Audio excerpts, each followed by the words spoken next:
Doctor as రావు గారు, ఆంధ్రప్రదేశ్లో జగన్మోహన్ రెడ్డి గారి అరెస్టుకు సంబంధించి ఎక్కువగా స్పెక్యులేషన్ జరుగుతుంది. దాని గురించే ఎక్కువగా హాట్ టాపిక్గా ఉన్న పరిస్థితి. ఆంధ్రప్రదేశ్ లిక్కర్ స్కామ్కి సంబంధించి దాన్ని ఎట్లా చూస్తారు మీరు? ఇప్పుడు లిక్కర్ స్కామ్ ఎవరు చేసిన కర్మ వాళ్ళు అనుభవించాల్సిందే. లిక్కర్ స్కామ్ జరిగింది. ఇప్పుడు జగన్మోహన్ రెడ్డి ప్రెస్ మీట్ పెట్టి ఏది జరగలేదు, జరిగినట్టు అని అపోహలు సృష్టిస్తున్నారని చెప్పి మాట్లాడుతున్నారు. ఇప్పుడు చూడండి, అంటే ట్రాన్సాక్షన్ మొత్తం గవర్నమెంట్ ప్రత్యక్ష సాక్షి కూడా చెప్తున్నాను నేను. ఇప్పుడు ప్రపంచవ్యాప్తంగా అత్యధికంగా యూపీఐ ట్రాన్సాక్షన్ చేసే దేశం భారతదేశం. అది అందరు తెలిసిన విషయమే కదా. ఈరోజు ఛాయ్ అమ్ముకునేవాడు, చెప్పులు కుట్టేవాడు కూడా యూపీఐ ట్రాన్సాక్షన్ చేస్తున్నాడు. లిక్కర్ షాప్స్ అన్ని గవర్నమెంట్ షాప్సే కదా, ప్రైవేట్ వాళ్ళకి ఇచ్చిన గవర్నమెంట్ షాప్స్ అయినప్పుడు కూడా యథేచ్ఛగా నువ్వు ఆన్లైన్ ట్రాన్సాక్షన్ చేయాలి కదా. 5 సంవత్సరాల కాలం ఆన్లైన్ ట్రాన్సాక్షన్ చేయలేదు. వాడు బిల్లు అడిగితే వాడిపైన దాడి చేయడం జరిగింది. ఎందుకు అంటే అక్కడ నాణ్యత ప్రమాణం లేనటువంటి లిక్కర్ని తయారు చేయడం, వాళ్ళ ఇష్టమున్న డిస్టిలరీ నుంచి తీసుకురావడం, ఎంత సరుకు వస్తుంది, ఎంత పోతుంది, ఎక్కడ లెక్కలు లేకుండా చేయడం. ఇది వచ్చినటువంటి ఆదాయం మొత్తం జగన్మోహన్ రెడ్డి స్వయంగా వాళ్ళ జోబులోకి వెళ్ళడం. ఇది స్కామే కదా. ఇప్పుడు ఈ స్కామ్ 1 by 1 బయటకు వస్తుంది. అధికారులను విచారిస్తుంటే సంబంధం లేని వాళ్ళని విచారిస్తున్నారు. అదే అధికారులు, ఒక వ్యవస్థ ఉంది విచారించడానికి, పోలీసు ఉంది, ఈడీ ఉంది, వాళ్ళు విచారిస్తున్నారు. వాళ్ళకి ఎవరిపైన అనుమానం ఉంటే వాళ్ళు విచారిస్తారు. నువ్వెందుకు భయపడుతున్నావు, నువ్వెందుకు ఎలుక్కుపడుతున్నావు? ఇట్ మీన్ అక్కడ జరిగిందనే కదా. నువ్వు ఒప్పుకున్నట్టే ప్రజలు చూస్తున్నారు, ప్రజలు గమనిస్తున్నారు. ఇప్పుడు దొంగతనం చేయనోడికి విచారణ ఏం చేస్తే వాడు యథేచ్ఛగా ధైర్యంగా ఉంటాడు. విచారణ చేస్తుంటే ఇక్కడెందుకు చూస్తావు, అక్కడెందుకు చూస్తావు, అక్కడిని చూడని చెప్పేసి దొంగ అనే మాటలు అవి. ఇప్పుడు జగన్మోహన్ రెడ్డి అంటుంటే జగన్మోహన్ రెడ్డి దొంగతనం చేసినట్టే కదా. నువ్వు స్కామ్ చేయలేవు కదా. విచారణ చేసుకుంటే నీకెందుకు బాధ? 100 మంది అధికారులను విచారణ చేస్తున్నారు, 50 మందిని విచారణిస్తున్నారంటే వాళ్ళ ఇష్టం, వాళ్ళు ఎంక్వైరీ చేస్తారు. ముఖ్యంగా ఇప్పుడు కృష్ణమోహన్ రెడ్డి గారు, లేకపోతే ధనంజయ రెడ్డి గారు, రాజ్ కసిరెడ్డి, లేకపోతే బాలాజీ గోవిందప్ప, ఇలాంటి పేర్లన్నీ కూడా వచ్చాయి కదా. నెక్స్ట్ లిస్టులో వీళ్ళన్నీ పేర్లు జగన్మోహన్ రెడ్డి గారు వీళ్ళు నిర్దోషులని చెప్తున్నారు కదా. అంటే ఎక్కడ కూడా జగన్మోహన్ రెడ్డి గారి పేరు రావట్లేదు కదా ఇప్పటిదాకా. వస్తుంది, మెల్లగా వస్తుంది. వీళ్ళు విచారణకు రావట్లేదు కదా. అందుకే లుకౌట్ నోటీస్ ఇచ్చింది కోర్టు. 3 సార్లు నోటీస్ ఇచ్చిందాక కూడా నువ్వు రావట్లేదు. అందుకే లుకౌట్ నోటీస్ ఎవరికి ఇస్తారు? దొరకకుండా తప్పించుకుంటూ తిరుగుతున్న ముద్దాయిలకు ఇస్తారు.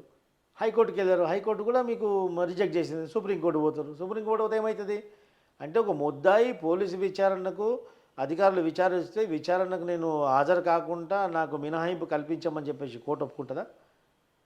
నువ్వు ముద్దాయి కాదు కదా, నువ్వు నేరం చేయలేదు కదా, విచారణ ఎదుర్కో ఉంటుంది. ఏ కోర్టు అని అదే అంటుంది. అంటే జగన్ గారి అరెస్టు అంటూ మాట్లాడద్దు అని టీడీపీ నాయకులకి చంద్రబాబు నాయుడు గారు మెసేజ్ పంపించారు అనేది కొంత జరుగుతుంది ప్రచారం.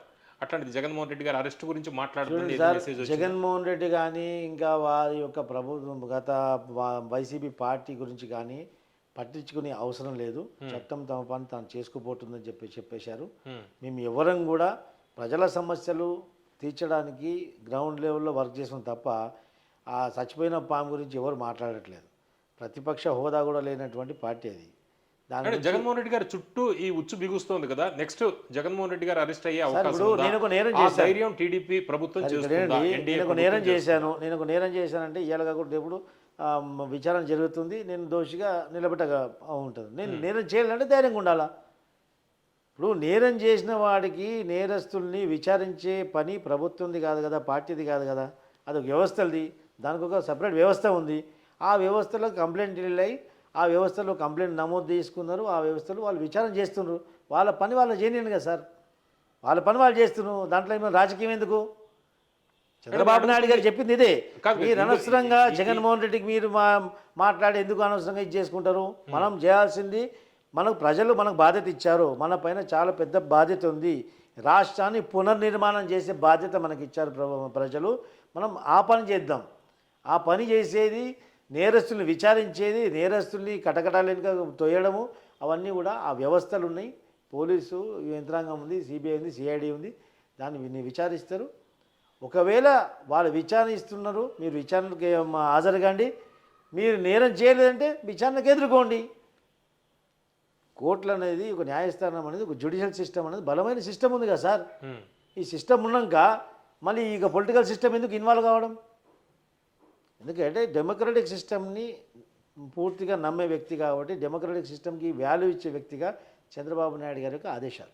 అంటే నెక్స్ట్ ఎలక్షన్స్ దాకా లిక్కర్ స్కామ్ అనేది వెళ్తుందా? ఎలక్షన్స్ ముందర దాకా ఈ కేసు ఇలాగే నడిచి అప్పుడు జగన్మోహన్ రెడ్డి గారిని అరెస్ట్ చేసే అవకాశం ఇప్పుడు విచారణ ఎంతకాలం కొనసాగుతుందని చెప్పేసి కొన్ని కేసులు అయితే చెప్పడా- చాలా కాలం పడుతుంది. అది అది అది డిపెండ్స్ అపాన్ ద కేసు. ఉమ్, ఇప్పుడు ఎంతకాలం విచారణ కొనసాగుతుందని చెప్పేసి జ్యుడిషియల్ సిస్టమ్ పైన కామెంట్ చేసే అధికారం ఎవరికి లేదు. అవును. దాని సిస్టమ్ ప్రకారంగా అది వెళ్తుంది. అది జాప్యం జరుగుతుందా, తొందరగా అవుతుందా, ఏదేమైనప్పుడు కూడా ఒక ముద్దాయిగా ఆంధ్రప్రదేశ్ ప్రజల ముందు జగన్మోహన్ రెడ్డి ఎక్స్పోజ్ అయ్యారు.